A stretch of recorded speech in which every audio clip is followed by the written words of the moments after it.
Honor Phillips here with Ukraine Story, Power to the People Energy Convoy across Ukraine to many different regions, many different cities, villages, civilian communities, and military units. We made deliveries in Lviv and Kyiv region to the villages of Moshchun, Irpin, Hostomel, and others around that area. We delivered to Poltava, to Kharkiv, also to Mykolaiv, and also to units working in Sumy region. The Russians have been constantly bombing the Ukrainian power grid, trying to make it as difficult as possible for Ukrainians to keep light and heat on in the middle of this freezing cold winter in Ukraine. You're talking about days and nights, sometimes as low as negative 25 degrees Celsius. So on top of the fact that the Ukrainians are getting bombed every day and killed in the Russian bombings, it's also freezing cold because they don't have power, they don't have light, and they don't have warmth. And this happens all the time. Sometimes in some of the villages and cities we spoke to, they only had power for 1, 2, 3, 4 hours a day, and not consecutively, sporadically. So that's was part of our mission with Ukraine Story, bringing eco-flows and bringing generators to people across Ukraine, civilians, as well as military units. Eco-flows are very helpful for apartments and buildings. You can plug those right in and get immediate power for charging your phone, for running small appliances. Fuel-powered generators are excellent for houses and families. Just plug those in, put the fuel in, and they will run for forever.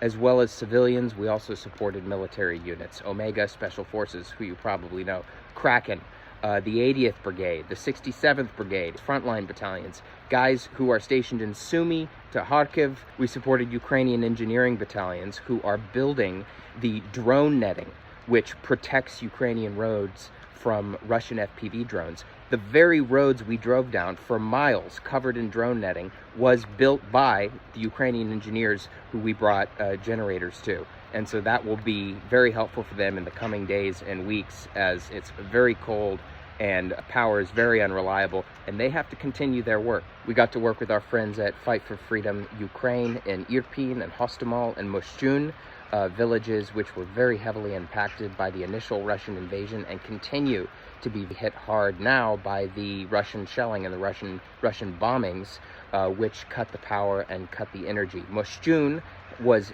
80% destroyed during the Russian occupation. These are people in houses with poor insulation. A lot of them are older, a lot of them have low mobility, widows, families, people with kids who really need help. And so that's why we were there, trying to help a little bit in this cold winter with power and energy. In total, we reached about 6 different regions in Ukraine, many cities and villages, many different communities, civilian and military, and this was made possible through the help of people in Europe and people in the United States who donated and supported to help this generator mission and get warmth, power, and support to Ukrainian people in the middle of this very cold winter as the Russians continue to relentlessly hammer civilian areas, power stations, and the energy infrastructure.